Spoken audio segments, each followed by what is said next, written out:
For those of you who have been around me for a while, you know that Thanksgiving is probably my favorite holiday for several reasons. I like Christmas, kind of like receiving the gifts, things like that. Love Easter, love what it stands for. But there's something about Thanksgiving. There's just not a whole lot of hype about Thanksgiving, you know?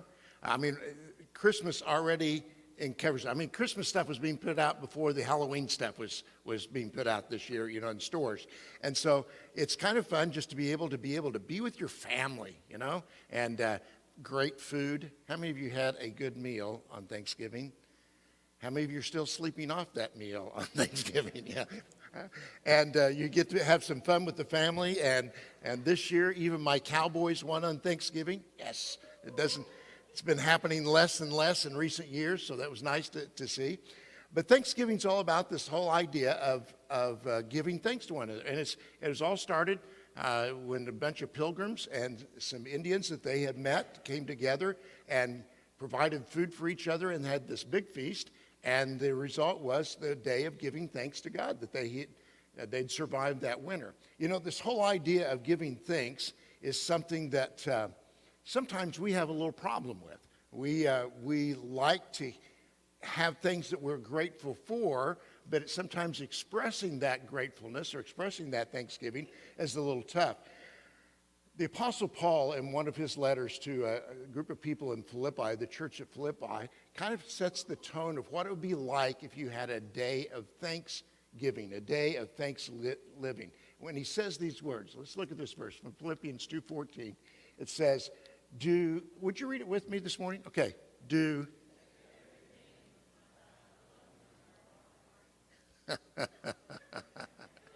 You know, that sounded like people grumbling there. Let's see if we can do that a little better, okay?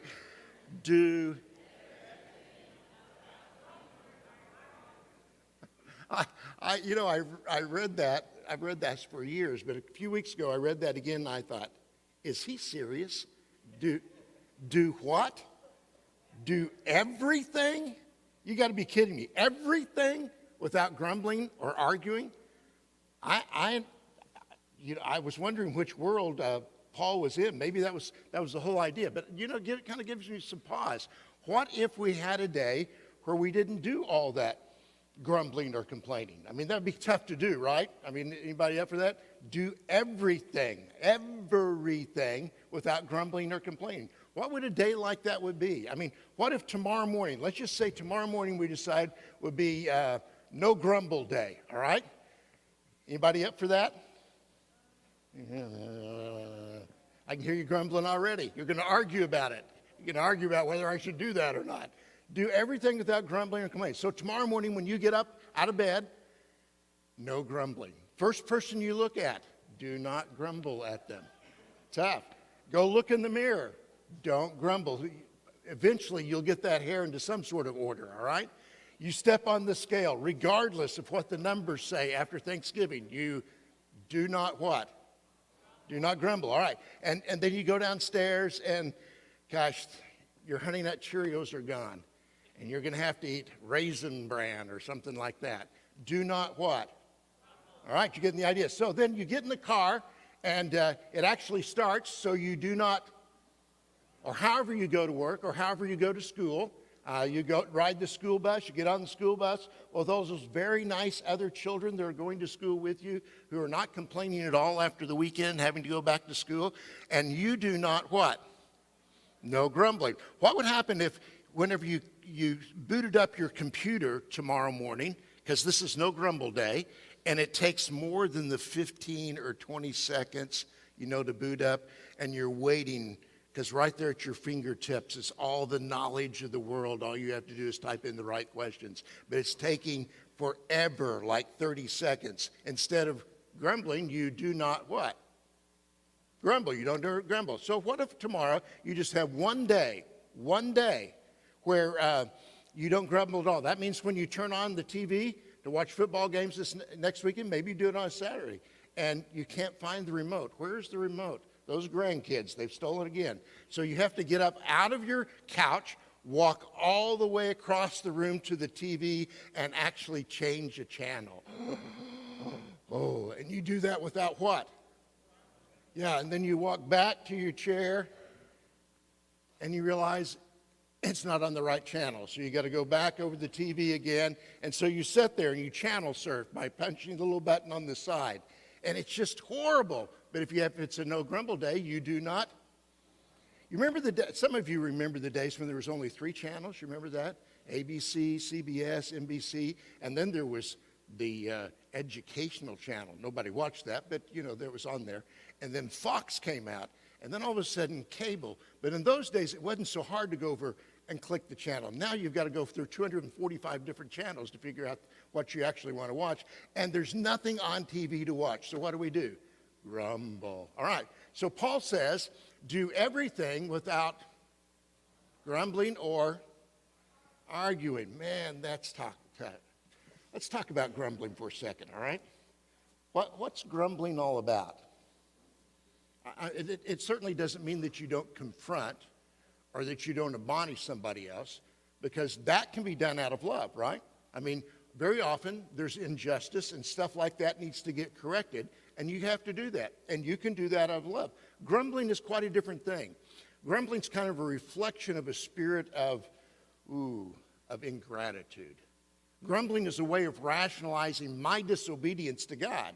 Grumbling kind of chokes our heart. It clouds my vision. It cuts me off from my joy. And then in a church or a community like a marriage or something, or a friendship or a family or a workplace, something like that, grumbling is toxic. It's like relational cancer. It's contagious. In fact, the Bible in the Old Testament book of Numbers, 11 different times in Numbers, it tells the people of Israel not to grumble. And it says that these people who have been delivered by God out of slavery and oppression, they've been there for 400 years. God delivers them from all that, and they're going through the wilderness, the desert situation. And every day God provides them food. Every day he provides them water. Every day he provides their clothing do not wear out during that whole time. And they continued to grumble. And then they started arguing with one another. And that's what happens as a result of grumbling. Often is arguing about one another. Because they didn't get the food that they wanted. They didn't have the service that they thought they deserved in some way or another, getting the comfort they wanted. So instead they grumbled. Ingratitude in the Bible is actually a sin. And God takes it quite seriously. Paul says the human race apart from God tends to engage in a lot of grumbling. You don't believe that? Look on Facebook. A lot of the posts are about grumble, or arguing with one another about their post. And so Paul says this in Romans chapter 1. He says, for although they knew God, they neither glorified him as God nor gave what?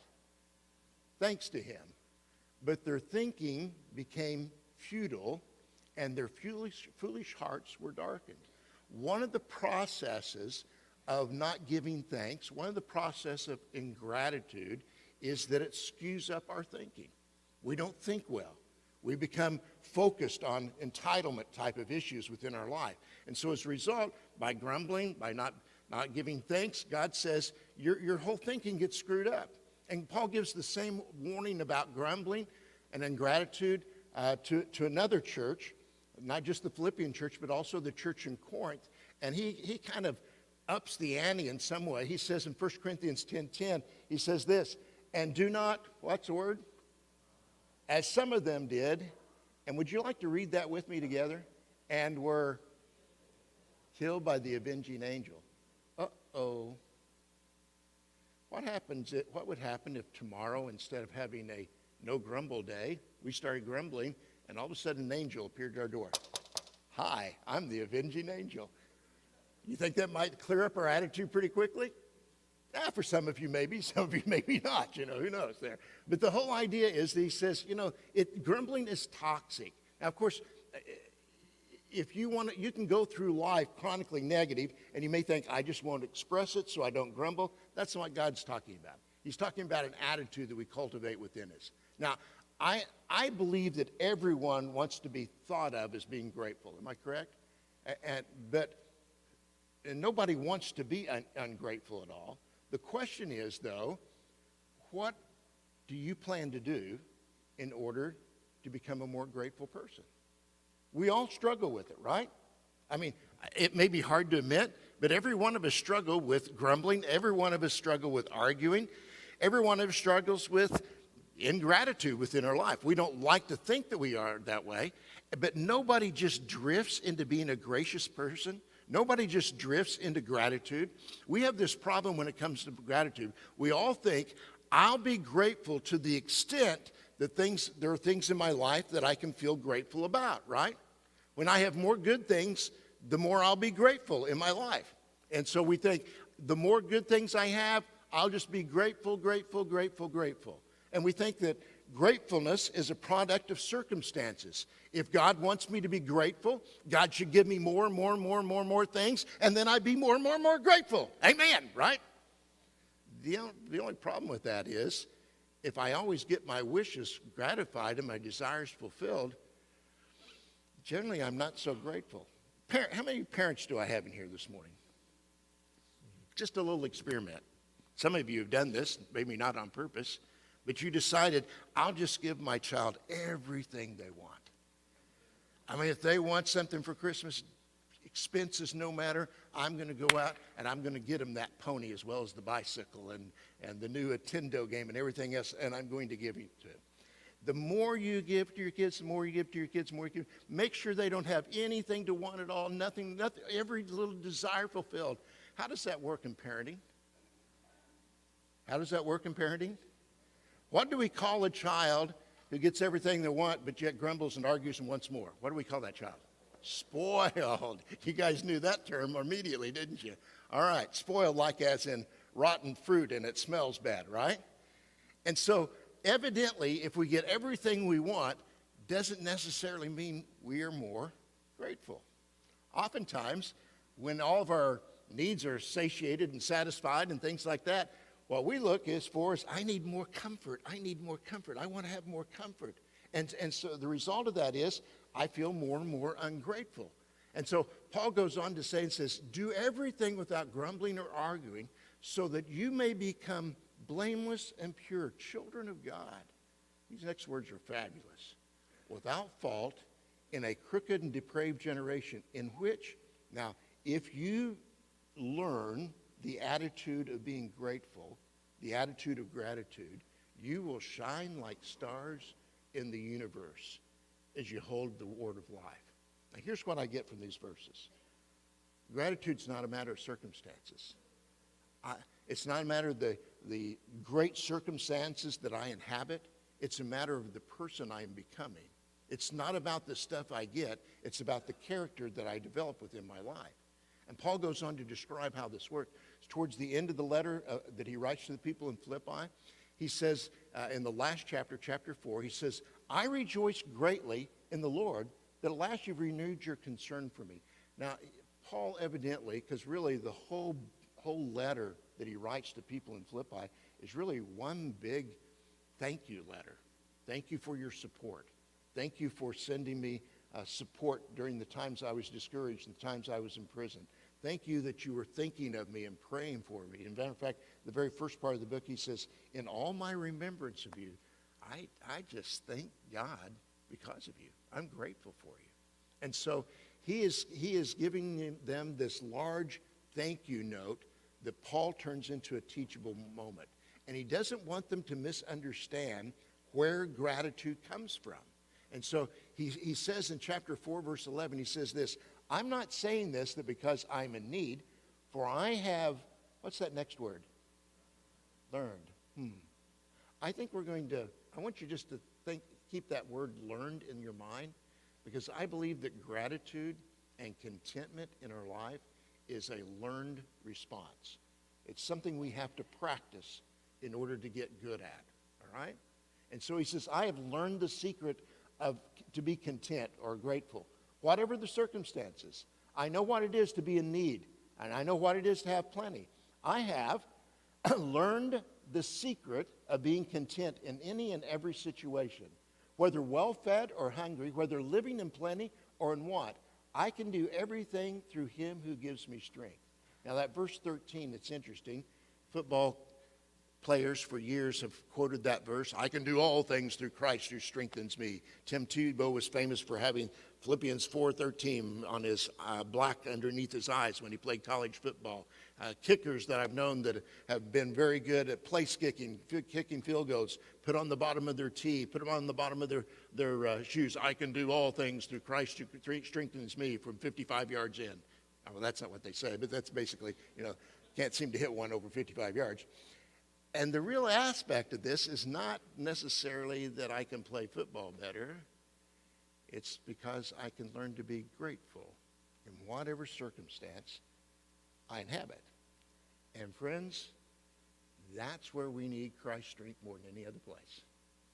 Whenever we have a day where we just want to grumble. Now, I know most of you start off every day going, "Yay, it's a new day. I get to start off. Woo! Can't wait." Wrong. I've been in staff meetings with some of you. Some of you have a hard time at the first of the day. Grumble, grumble, grumble. And I imagine it was that way when you start off the day. And we kind of say, well, I'm not a morning person. It's not until I get 65 cups of coffee in my system that I can be happy.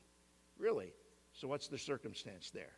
It's really a learned choice that we have within our life. Whether we choose to be grumbling and arguing, or whether we choose to have contentment. And very often it's interesting, it's hard to learn the secret of gratitude. It's hard to learn the secret of contentment because it's learned as a result of practice in our life. Learned as a result of practice. Now this leads to one of the great paradoxes about gratitude. And very often it's people who have the least, who have been in circumstances of great want or need, who experience gratitude the most. Very often, the people who have the most, who earn the most, are the ones who are least grateful. It doesn't make any sense at all because you'd think, we say it all the time, if God would just, if he would just give me this, if I had this situation, I'd be eternally grateful to you, God. But the reality is we get that and we're not always so, eternity lasts about that long before we're looking for something else. Shawnee St. is a leading researcher from Harvard in the field of happiness. Great field to be in, isn't it? He's written several outstanding research projects that he's done about happiness and boiled them down. But he tells about a situation where he had been teaching and writing books about happiness, lecturing at Harvard on the whole idea, and he was invited to present some of his findings in South Africa in the township of, I don't know exactly how to pronounce it, but I think it's Soweto. And Soweto is a place that has no electricity, has no indoor plumbing, desperate poverty, and yet for one reason or another it is turning out scholars in South Africa. It's as different world than Harvard as can be imagined.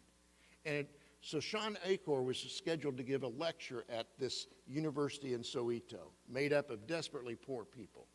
And it occurred to him that probably telling these people about his students at Harvard was not going to be able to connect much because they lived in such completely different circumstances, impoverishment, and then elite status. And he decided he would try to bond with them over something universal about students. You know what the universal thing is about students? They dislike homework. That's exactly right. They dislike homework.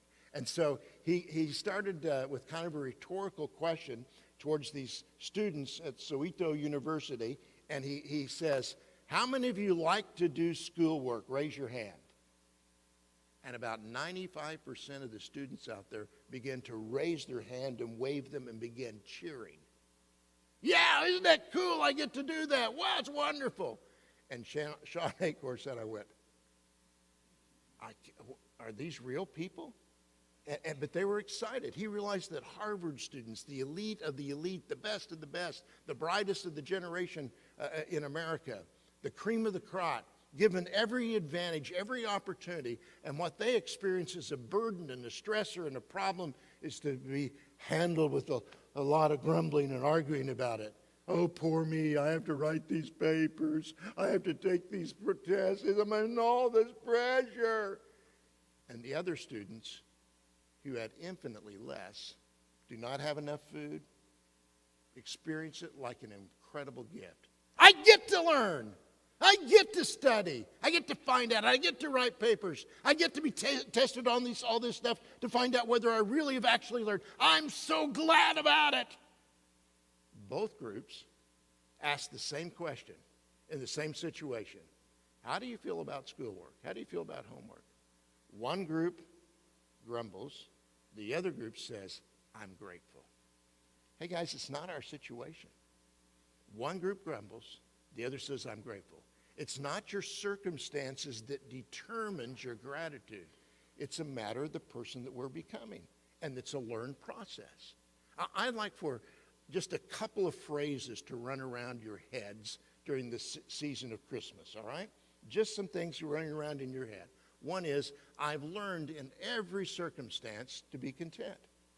The other phrase from the same letter that Paul wrote is the deal, do everything without. Boy, suddenly you're not on with me, are you? I could have gone all day and said, do everything without. But by saying that, everybody wants to go. You know what the word for grumbling is in the Greek? Gagudzo. Just sounds like somebody grumbling. Gagudzo, gagudzo, gagudzo, gagudzo. And so Paul says, do everything without gagudzoing it, all right? Without grumbling and arguing. So my question once again is this. What is your plan? What plan do you have this Christmas to learn to be a more grateful person? I don't think anybody in this room wants to be ungrateful. Would you raise your hand if you want to be ungrateful? Okay, nobody in this room wants to be ungrateful. So what is your plan to become grateful? What are you going to put into your life? What are you going to do differently so that you can become a more grateful person? Paul just told us it's a learned behavior. It's a behavior that we must practice in order to portray it within our life. So let me put the reverse of that. How many of you would like to live more grateful lives? All right, those of you who didn't raise your hand, you're still arguing with me. There's something in that verse there, all right? Now, those of you who raise your hands, you want to shine like stars in the universe. Because a grateful person is going to stand out because most of the rest of us are not very grateful. We excel at grumbling and arguing. So we know that it's not your circumstances that determines your contentment nor your gratitude.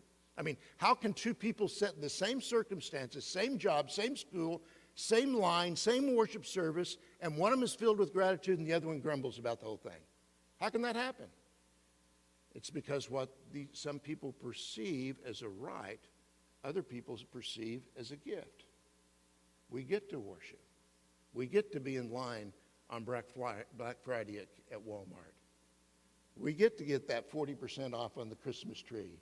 You know, we get to have whatever it is that we're there for. And as long as I think I'm entitled to something, I cannot experience gratitude. Gratitude means I perceive something good coming into my life. And I'm grateful to the person who I think has good intentions for me. And it's a gift that I do not deserve, but I receive it from someone. And so that is the reason I am grateful through the whole situation. And it's a learned behavior. It's something we have to learn about. Now, the early Jews struggled with ingratitude and grumbling. I mean, that's pretty well documented. The rabbis tried different ways to be able to help them experience more gratitude in their life. And so they had prayers for everything you ate. It is amazing. I mean, they wrote prayers, and people, when they ate, instead of, saying, rub-a-dub-dub, thanks for the grub, go on and eat, instead, as they ate things, they pick up a grape. Thank you, God, for creating grapes. Oh, these are beautiful fruits, and they would eat them. Thank you, God, for the lambs that you brought into our fold that we were now able to have, tzatziki with, and we're able to have this lamb today. When it came to the Brussels sprouts, well, there was not a prayer for Brussels sprouts. It came about after the fall, and so it's not really anything that you have to give thanks for or be grateful for, all right? So we'll just go on from that one, all right? But gratitude is always something that involves humility in our life.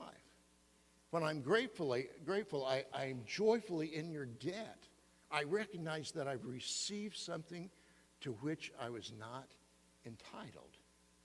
Entitlement's what kills gratitude in my life. And that's why we have more than anybody else in any century before, and we're less grateful for it than anybody else has ever been in the history of mankind. When I get it the first time, thank you, God. When I get it the second time, thanks, appreciate that. When I get it to the third time, why didn't you get it to me sooner? That's ungratefulness. I feel like I'm entitled to something, and I get mad, and I feel like my rights have been violated if I don't get it. One of the most amazing stories in the New Testament, you've heard it, it's generally preached someplace around Thanksgiving. It's about 10 lepers, 10 people who had probably the worst disease of all mankind during the first century and for several centuries, actually, because leprosy just ate your fingers and all your nerve endings away, and so you damaged yourself and didn't even realize it, and pieces of your body would literally just rot off, and you were quarantined from everybody else, because at that time it was very much a contagious disease. And so if you went anywhere, if you walked along a road, normally lived in a leper colony. You couldn't live in the city, you couldn't live in the village, and so you would go along the streets. If you had to come in town, and you would cover your face and you would yell out, "Unclean, unclean, unclean," so that everybody would avoid you and run away from you. Well, one day 10 lepers are coming out of a road, and Jesus is coming into the village about the time they're walking out of the village. And they say to him, they call out in a very loud voice. I imagine probably the reason they did that is because Jesus is across the road from them. Because they know what it's like in society, so they go all the way around Jesus. "Have mercy on us!" And when he saw them, he said, "Go and show yourself to the priest." Now, you don't understand that. You would think, why didn't he send them to Mayo Clinic or someplace like that? And the reason that they have to go to show themselves to the priest is it's also considered a spiritual disease. And you could not come back into society until you had shown yourself to the priest to show that you no longer had leprosy, that you were clean. They were kind of the doctor who wrote okay on the prescription, and you could go back into the community, go back to your village. Now, some of these people have been living away from their families for decades, if not most of their life. And so when Jesus says, go to the priest, they're going, why? I've not changed. But if you read the other accounts in some of the other Gospels, you find that as they walked towards where the priest was, a priest may have been in the next village, or they may have been all the way to Jerusalem, which was several hours away. But as they walked, they became clean. Well, one of them, whenever he became clean, came back, and he began praising God in a loud voice. Just as loud as he was calling for mercy before, now he's giving thanks to God. And so he fell at Jesus' feet and thanked him. And he was a Samaritan, which was interesting because the Jews thought Samaritans were unclean without even having leprosy. And Jesus asked, were not all 10 cleansed? Where are the other 9? The ungrateful jerks. No, that's not what he said. Was no one found to return and give praise to God except this foreigner? Then he said to him, rise and go. Your faith has made you well. Now, if you stopped any one of the other 9 people, any one of those 9 guys who had had leprosy, who had experienced being quarantined and were healed, they would and could probably now rejoin their families and have a future in their life. If you stopped them and asked them, are you grateful for what happened in your life? They would all say, are you kidding? Of course we're grateful. Man, that's the greatest day in my life. My life has turned around because of that. I have a future now instead of just rotting day by day, having varmints chew off the ends of my finger. I got a life.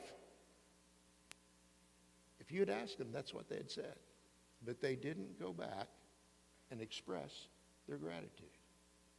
There is an enormous difference between feeling grateful and expressing gratitude.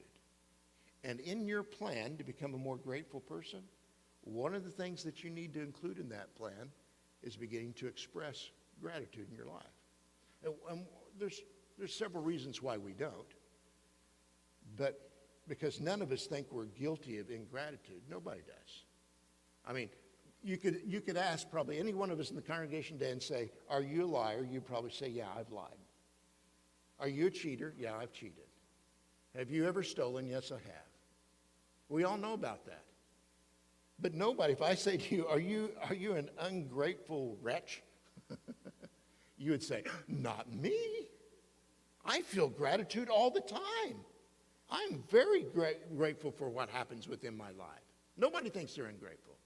You know, and if somebody calls us ungrateful, we could think of all the times that we have thought and experienced gratitude within our lives, but maybe we've not expressed it. And we probably say, you know, I just don't go around blabbing it all the time.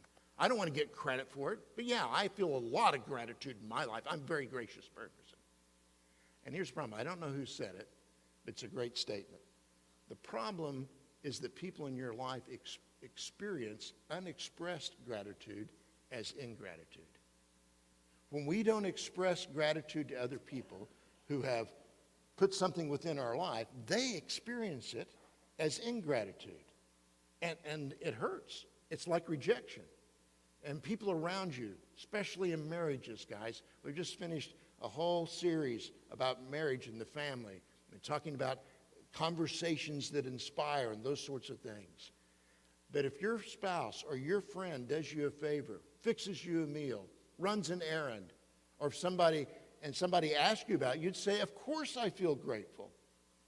But when you don't say, thank you, when you don't say, I'm grateful for this, the other person experiences it as ingratitude and rejection within their life.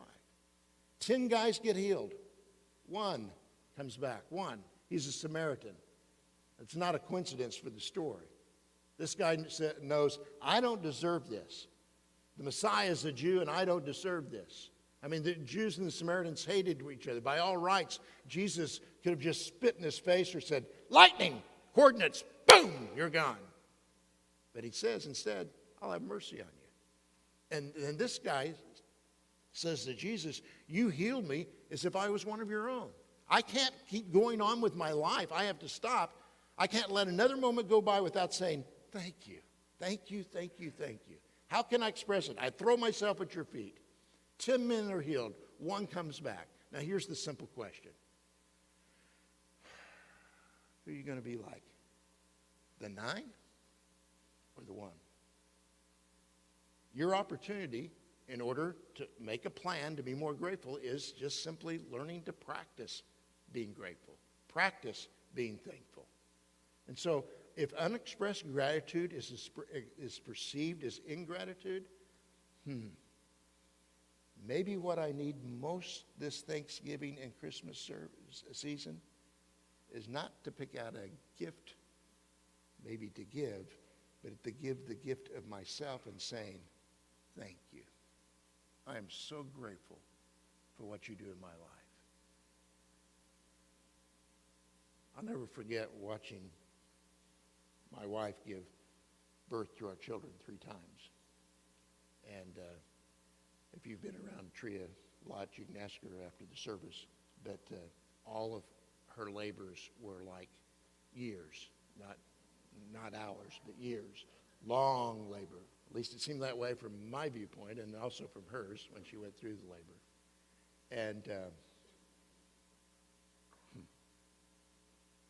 And then I thought, after our first child was born, man, my mom went through all that just to birth me?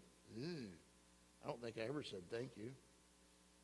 And after all those years of feeding and clothing and chauffeuring and worrying and teaching and praying, I think I'm self-sufficient? Yeah.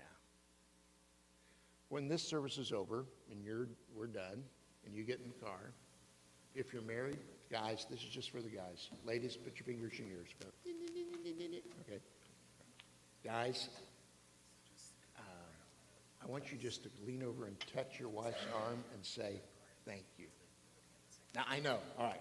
Well, Guy, I'm one too, all right? I know what you're thinking. I ain't going to do that. If I did that, she'd think the only reason you're doing it is because James told you to in service this morning.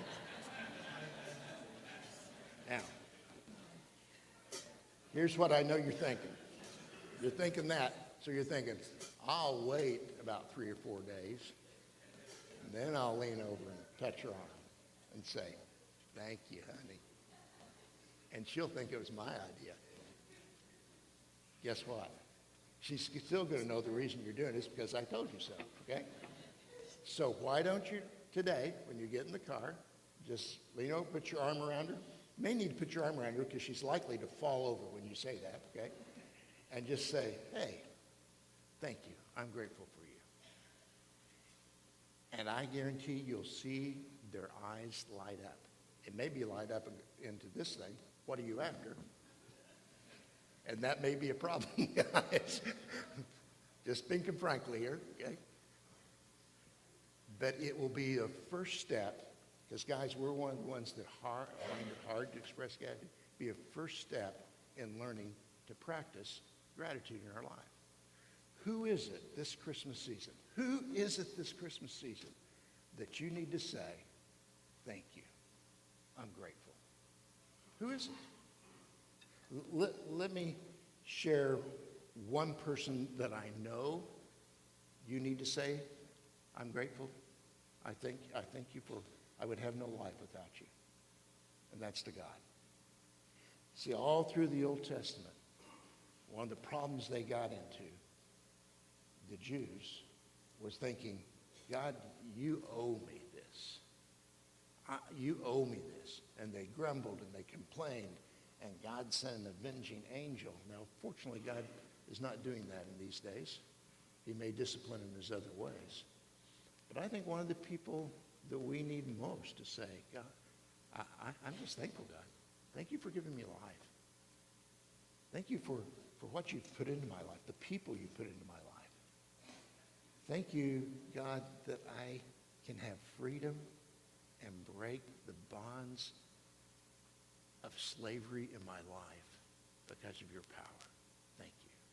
We're going to give you the opportunity. We're going to sing a song as we go into communion time. And the men will come forward and they will pass out the communion emblems. And while we're singing, after we finish singing, I'm going to ask that you just hold the cup, you'll hold the bread for a moment, and I want you to express. You say, well, God will know it's because you told me to. That's right. Do it anyway. Express your gratitude to God for the life he's given you.